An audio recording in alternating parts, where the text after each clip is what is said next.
La police municipale, encore appelée police administrative, a pour mission d'assurer, maintenir et rétablir l'ordre public dans le ressort territorial de la commune. Notre rôle, maintenir et rétablir l'ordre public, la sécurité, la tranquillité, la sûreté et la salubrité publique. Nous avons plusieurs missions. Nous travaillons avec les agents de la régie et les agents du service technique. Pourtant, s'il y a un défi qui donne du fil à retordre à certaines mairies, c'est bien le désordre. Nous sommes dans la commune d'Adjamé. Du boulevard Nangui à Brogo à la Grande Mosquée, la voie est obstruée par des commerçants. Des places leur sont réservées dans le marché. Mais pour des questions de gain, ils préfèrent plutôt occuper les trottoirs. Adjamé n'est pas comme les autres communes. Adjamé, c'est une commune qui reçoit 2 300 000 personnes par jour. Et tous ceux-là viennent pour faire le commerce. Donc vraiment, gérer en même temps 2 300 000 personnes, plus les 370 000 personnes qui dorment ici à Adjamé, vous voyez, ça fait beaucoup pour nous. Alors c'est pourquoi nous demandons chaque jour l'aide de la police nationale pour essayer de mettre un peu d'ordre. À l'égard du boulevard Nangui à Brogo, certaines rues d'Abidjan renouent avec le désordre. Alors, quelle police municipale pour le maintien de l'ordre dans les communes? Il y a une insuffisance d'effectifs. Parce que déjà, le service d'ordre, c'est-à-dire que vous savez que la police municipale est connue pour celle qui va donc assurer les déguerpissements sur les trottoirs ou accompagner le régisseur, le service de régie pour la question de la collecte des recettes. Une mission souvent mal perçue par la population. Bon, la police municipale, c'est les agents de la mairie. Il y a d'autres qui font leur travail bien. Il y a d'autres qui sont paresseux, sont dans la ville, traînent seulement. Pour moi, la police municipale, bon, c'est une police que nous voyons toujours. Mais la question est de savoir est-ce que cette police a agi véritablement. Et ce n'est pas une police corrompue. Selon le premier magistrat de la commune d'Atekoubé, la police municipale doit être davantage formée. La police municipale a un rôle très important.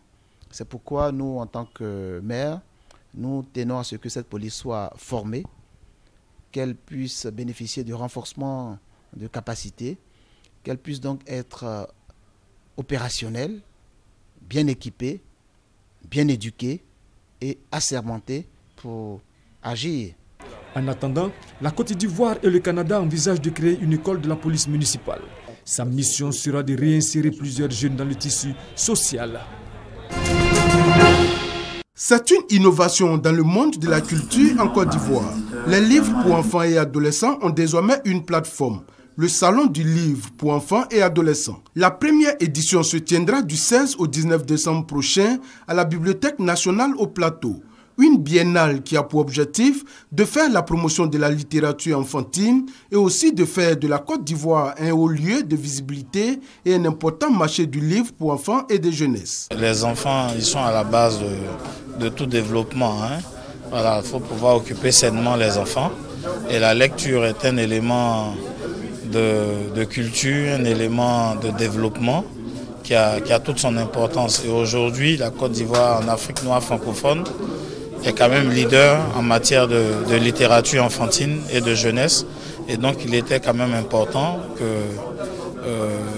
qu'il y ait une plateforme justement qui soit créée à cet effet. Selon le directeur du livre et de la lecture, ce salon doit être l'occasion pour les parents d'offrir des livres à leurs enfants afin de leur donner le goût de la lecture. D'où le choix du thème « Papa, maman, offrez-moi également un livre pour le Noël ». Vous savez que le Noël est l'occasion pour les parents d'offrir des cadeaux à leurs enfants. Il faut que les parents offrent des cadeaux à leurs enfants. Mais il faut également qu'ils offrent aussi au moins un livre. C'est ce qui justifie le thème que nous avons utilisé. Plusieurs activités vont meubler ce salon. Entre autres, des expositions, des ateliers, des conférences et des dédicaces de livres pour enfants et de jeunesse. Sont attendus à ce salon les écoles maternelles, primaires et secondaires, les libraires, les éditeurs, les écrivains et le grand public.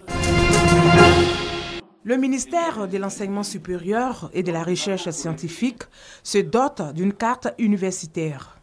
Cet outil permet la géolocalisation des différents établissements publics d'enseignement supérieur en Côte d'Ivoire, de répertorier les formations dispensées et les diplômes délivrés dans les universités. Cette carte est une application web conçue par le Comité national de télédétection et d'information géographique, CNTIG. Pour que l'État décide d'étendre les universités existantes, de créer des centres et instituts de recherche, il lui faut une base décisionnelle. Cette base décisionnelle, c'est les effectifs d'élèves bacheliers, donc qui vont entrer dans l'enseignement supérieur.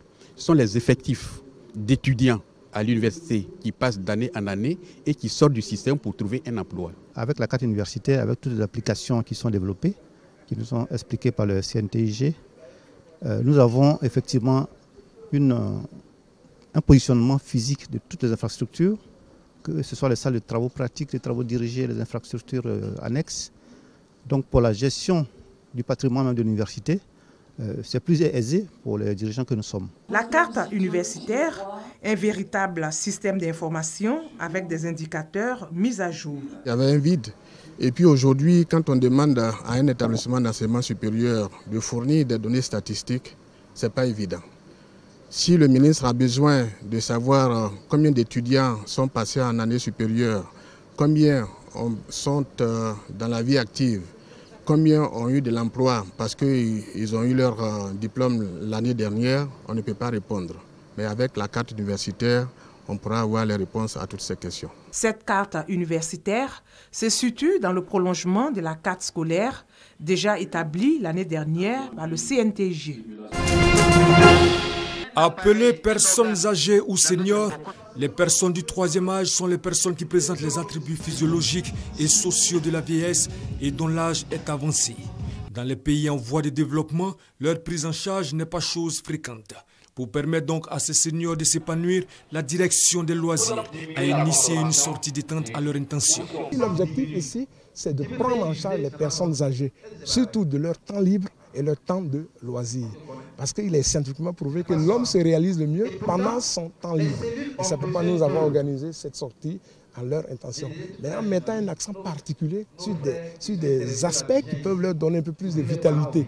Sortie meublée par une marche sur une distance d'environ 2 km, une partie de fitness et des jeux tels le jeu de conseil nutrition. Que je me retrouve avec mes pères, ne serait-ce que pour la marche, qui est l'un des meilleurs remèdes du vieillage, je dis merci. Le mouvement que nous avons fait, ça m'a fait du bien en tout cas.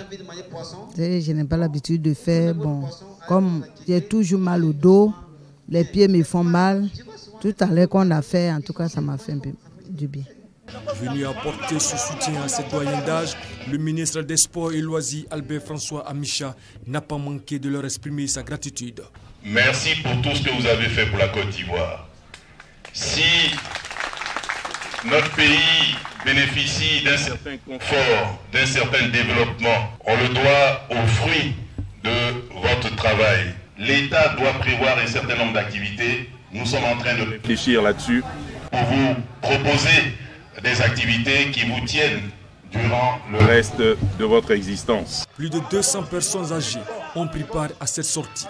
Les loisirs sportifs, facteurs de la santé et de la longévité. Thème de cette 3e édition de la sortie détente.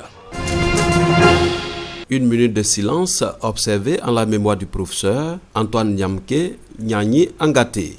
Les membres de l'Académie des sciences, des cultures, des arts et des diasporas africaines, ASCAD, rendent ainsi un hommage à cet illustre disparu. Cet éminent médecin, membre fondateur de l'ASCAD, natif de la tribu des Nzima Kotoko, a tiré sa révérence le 26 octobre dernier, à l'âge de 99 ans. Les académiciens sont des immortels. C'était un monsieur affable. Vous avez entendu tout ce qui a été dit de sa carrière. Et malgré tout ça, il savait se faire humble. Il tendait la main aux plus jeunes. Il les dirigeait. Ce sont des personnalités qui ont rendu d'éminents services à ces pays. D'abord dans leur domaine de spécificité et puis dans les retombées de leurs recherches et de leurs travaux sur la Côte d'Ivoire et sur l'Afrique. La Côte d'Ivoire vient de perdre un de ses éminents fils et une bibliothèque. Au cours de ce piquet d'honneur organisé par ses pairs, plusieurs témoignages ont été rendus sur la vie du défunt et ses qualités d'universitaire pétri de talent, appelé affectueusement le maestro. Né en 1926, le professeur Antoine Nyamke Nyanyi Angaté a servi dans plusieurs pays d'Afrique francophone. Il a reçu 17 médailles dans différents ordres et laisse derrière lui un lourd héritage fait d'écrits et de travaux de recherche. Qu'elles soient veuves, célibataires ou divorcées, les femmes qui vivent et élèvent seules leurs enfants rencontrent souvent d'énormes difficultés. Je vendais mon attiqué à Loko jusqu'à ce qu'un jour, je suis tombée à cause du feu. Mon petit argent que j'ai eu, j'ai acheté un congélateur. Je vends des eaux glacées, les jus. Je m'occupe de mes enfants. En vue d'aider ces mères à faire face à la vie, s'épanouir, vivre dignement et élever leurs enfants dans de bonnes conditions, l'ONG Hope and Charity a organisé une conférence débat. Conférence co-animée par un avocat des affaires matrimoniales, une psychologue et une sociologue. Ils ont tour à tour instruit ces mères célibataires, veuves ou divorcées sur leurs droits et devoirs. Quel âge l'enfant a aujourd'hui? S'il a généralement moins de 8 ans, c'est difficile de le retirer à la mère. Donc le père a payé cette pension de sorte qu'elle puisse apporter l'éducation qu'il faut à l'enfant. Ces experts ont surtout encouragé ces femmes à ne pas se sous-estimer, mais à se battre pour devenir financièrement indépendantes. Cette conférence a réuni environ 80 mères qui, selon leurs témoignages, ont appris que jouer en même temps le rôle de la mère et du père n'est pas une fatalité, mais bien au contraire, une force de caractère qui doit, à n'en point douter, contribuer à leur épanouissement et au bien-être de leurs enfants.